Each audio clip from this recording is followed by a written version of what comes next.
For today's video, I've decided to pick 10 random games from my collection that we're going to review. Now, I know we've been doing it by like franchise, so for example the other day we done the Sonic games, we done Mario spin-offs, we done all sorts, but today we're just doing 10 random ones. I thought we'd mix it up a bit.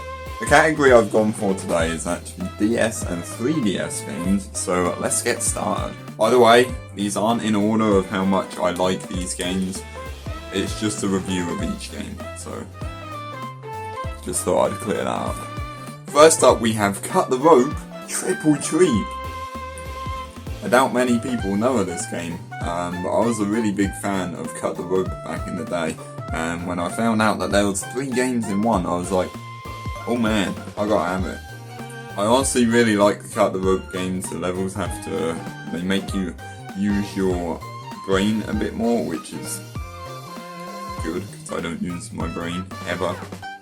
In this game you have the original Cut the Rope, you have Cut the Rope Time Travel, and you also have Cut the Rope Experiment. I really like the time travel one, so you have to get 2 candies to 2 Om-Noms. I think that is really cool. This one also comes with the little video clips of the Om-Nom series. I don't know what they're called, where basically Om-Nom is roaming around the house causing chaos and the owner has to keep him in line, pretty much. I don't play this game anymore, but if I did, I'm sure I'd have a fun time with it.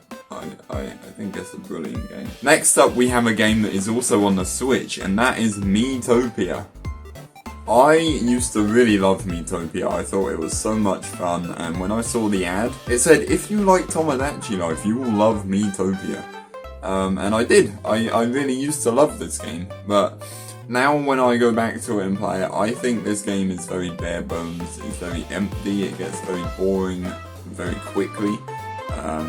Obviously there's a lot to do, but it gets boring, it's just the same thing over and over again. I think they should have done it like a proper RPG, not just basically an auto-scroller. That's what it is, an auto-scroller in an RPG. Obviously you can have your own cast in it, you can create your own Miis for the different characters. I thought that was really cool, but again, bare bones and boring. I don't play that game anymore, and I probably never will. Maybe if I get the Switch version, I'll play through it again, just to say I beat it, but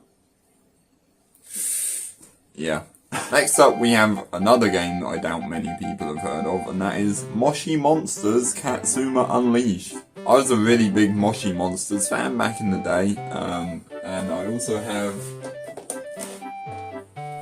Moshling Theme Park, which we'll get to in another 10 random games video.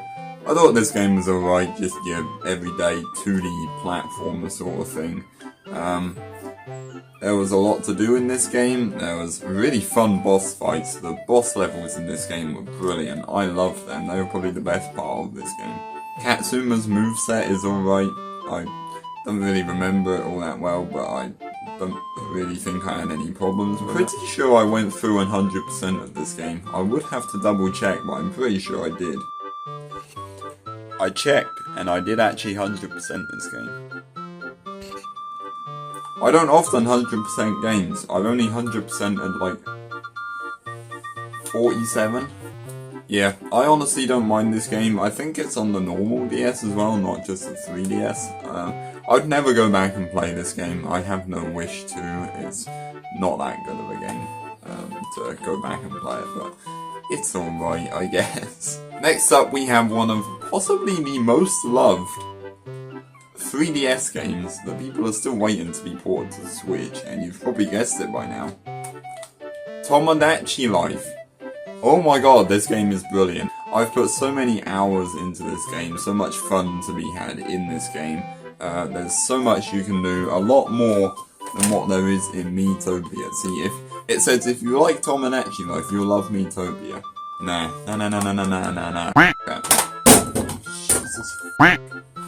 I'm probably in the same boat as a lot of people when I say this, but I think this is a lot more fun than Miitopia. Obviously, it's just, you watch your Miis do things. Obviously you can play games with them, you can level them up, you can feed them. It's all just silly things, but it's a really fun game, and I really love it. I should probably go back to it at some point, see how my Miis are doing, because I ain't been on there for a while. At number 5, we have possibly the biggest Pokemon ripoff, other than Palworld. Yokai Watch. I only ever played the first one, by the way. I never played the second ones. It was a decent game. I didn't mind it. It probably wasn't as fun as Pokemon, but it was getting that way. The main thing I love about this game is the soundtrack. There's some really good music in this game. I don't really have much to say about this. It's a fun game, I guess. Maybe I'll go back and play it sometime. Maybe I'll play the second ones. As far as Pokemon rip-offs go, it's alright, I guess. How many games am I going to say that for today? It's alright, I guess. Going into the normal DS games, we have Dr. Kawashima's Brain Training. I absolutely love this game. I really want to get the Switch version as well.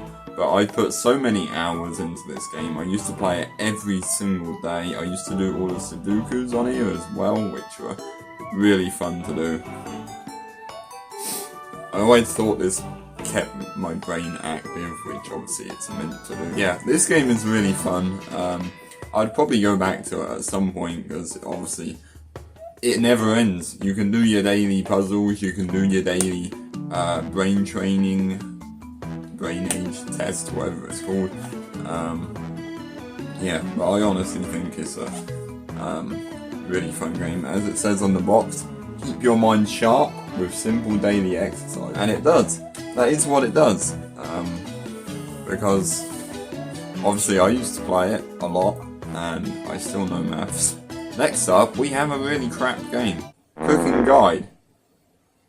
Can't decide what to eat. This game is terrible. I bought it, I tried cooking one thing from it.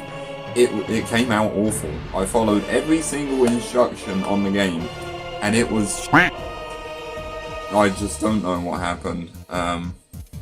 This is one of the worst DS games. I don't even know why I have it in my collection, but yeah. Shortest review ever.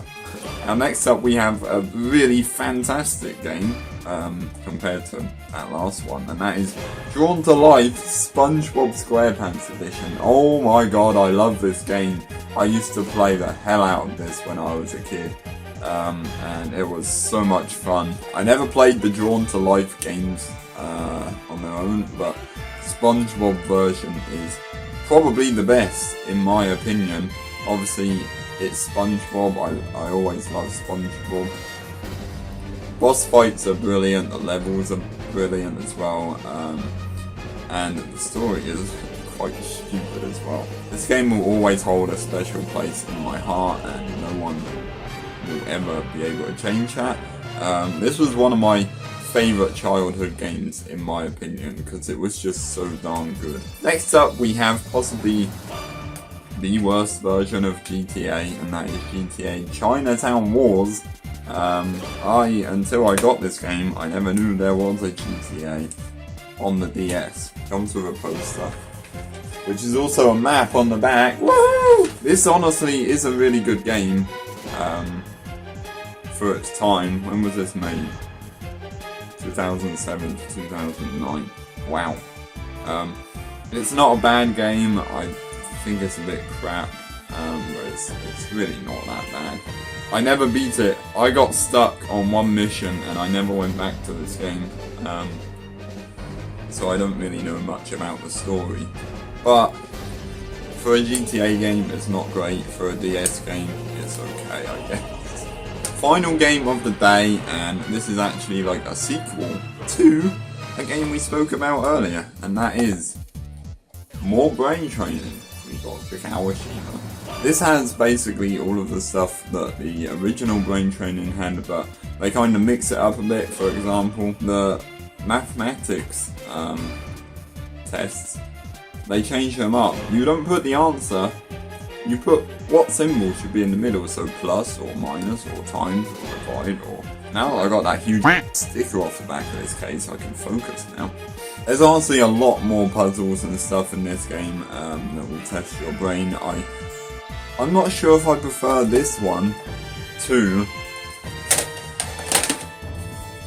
the original. I probably prefer this one, but this one is still really good. If I was going to play one for the first time in a while, it would be this one first, purely because it's the original. But this one is still really good fun. I still want the Switch version. Bruh, when am I going to get that? So that brings us to the end of our 10 random games review video. I am probably going to do this for all of the other games that are not part of a franchise. For example, Nicktoons Attack of the Toy Box. That's only one in the franchise. But yeah, I'm going to stop rambling because you know what happens. The longer I ramble, the longer the video gets and the longer it takes to edit, and I can't be beat on that. So I'm going to go. Before I go though, I just want to say I did upload one new piece of merch to the merch store. If you would like to check that out, there is a link to the shop in the description below. Also next Friday, Friday the 14th, I am doing a Zelda Ocarina of Time randomizer co-op with my friend Adam Hammeds, if you would like to watch that. Basically, any items I get, he also gets. Any items he gets, I also get. Any heart containers we get, that we both get. And we're basically running around in the same world. So basically like the Mario 64 co-op, but with Zelda. Yeah, that should be fun. I'm gonna go edit this video, so bye. I don't have a funny outro. I can't think of funny outros no more. Guys, help me out. So I'm not trying to think of ideas. And what is this? What does this clip do? What does it do? Oh Jesus! Oh shit!